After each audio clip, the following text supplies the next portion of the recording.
আজ আমি আপনাদের আটা দিয়ে দারুণ স্বাদের মুচমুচে খাস্তা বিস্কুটের রেসিপি বানানো দেখাবো। বাড়িতে খুব সহজে বানানো যায় আর বানানোর জন্য খুব বেশি উপকরণেরও প্রয়োজন পড়বে না। মাত্র বাড়িতে থাকা কয়েকটি উপকরণ দিয়ে বানানো যায়। একদিন হলেও বাড়িতে বানিয়ে দেখতে পারেন। ছোট থেকে বড় যে কেউ খুবই পছন্দ করবে।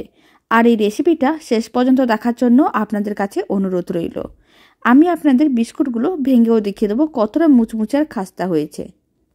আর বাড়িতেই বিস্কুটের রেসিপিটা বানালে কমেন্ট বক্সে জানাতে একেবারেই ভুলবেন না খেয়ে আপনাদের কেমন লাগলো।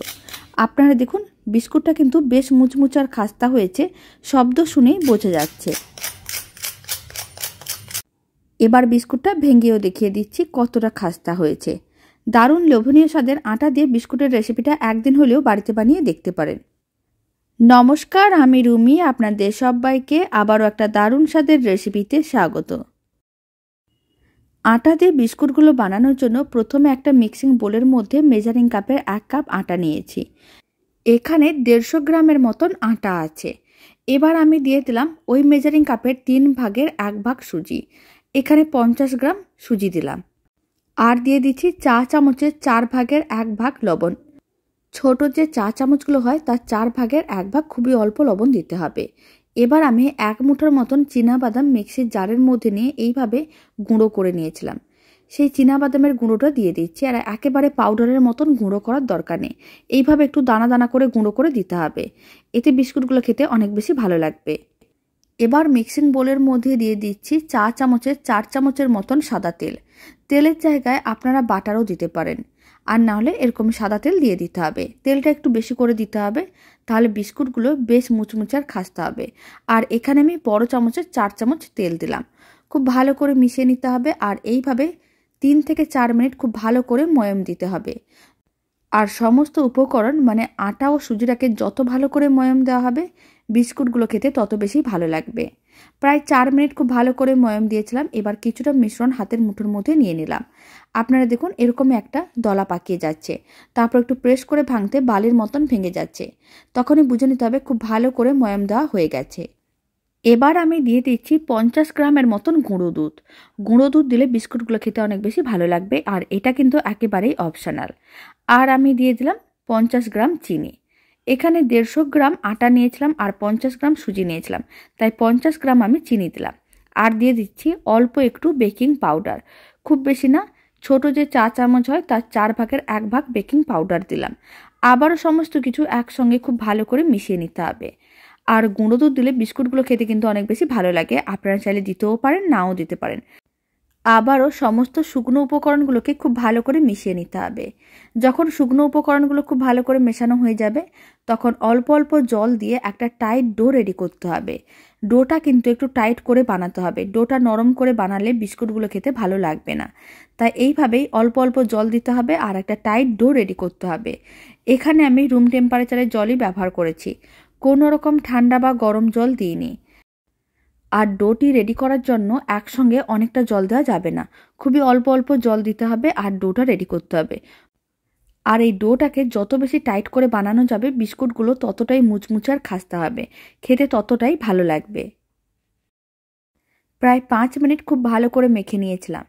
ডোটা রেডি হয়ে গেছে। ডোটা ঠিক এরকমই টাইট করে বানাতে হবে। এবার ডোটা থেকে লেচি কেটে নেব।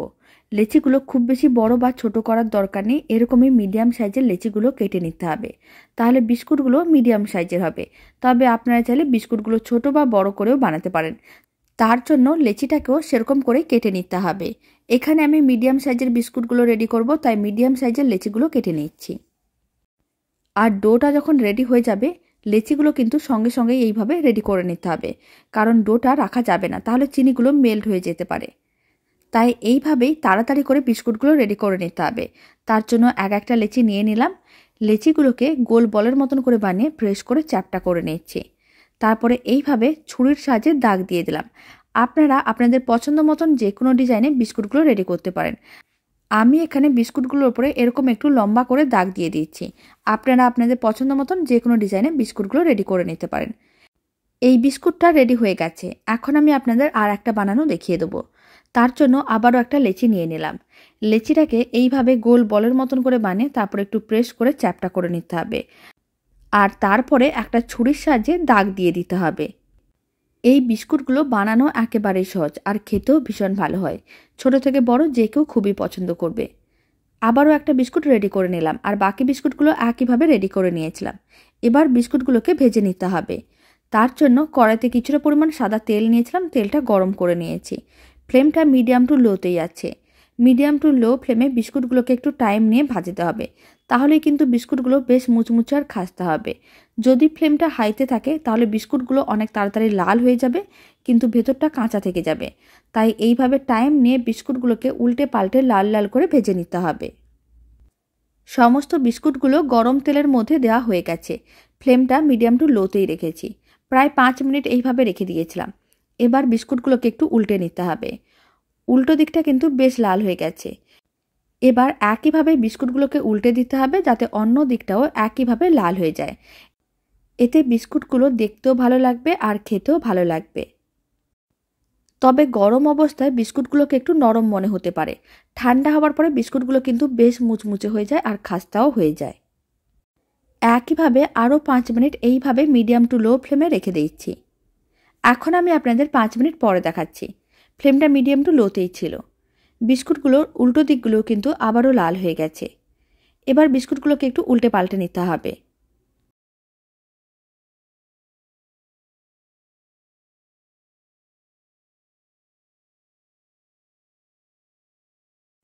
সমস্ত বিস্কুটগুলো উল্টে পাল্টে নিয়েছি। কালারটা কিন্তু খুবই সুন্দর এসেছে।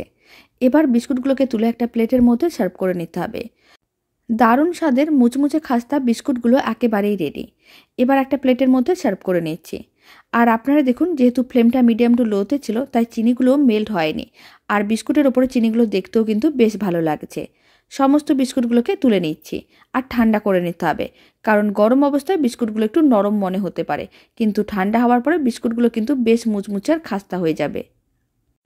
আর এই বাড়িতে থাকা ঘরোয়া উপকরণ দিয়ে বানানো দারুণ স্বাদের আটা বিস্কুটের রেসিপিটা শেষ পর্যন্ত দেখার জন্য আপনাদের অসংখ্য ধন্যবাদ। সমস্ত বিস্কুটগুলো ঠান্ডা করে নেওয়ার পরে এখন একটা প্লেটে সার্ভ করে নিয়েছি।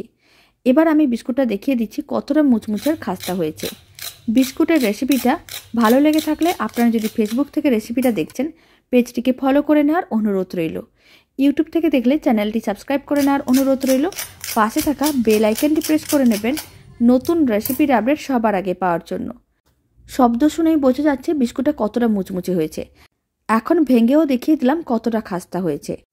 বাড়িতে বানালে কমেন্ট বক্সে জানাতে একেবারেই ভুলবেন না খেয়ে আপনাদের কেমন লাগলো। তো চলুন, ভিডিওটা আমি এখানেই শেষ করছি। আপনারা সবাই ভালো থাকবেন, সুস্থ থাকবেন। আপনাদের সঙ্গে আবার নতুন রেসিপি নিয়ে দেখা হচ্ছে।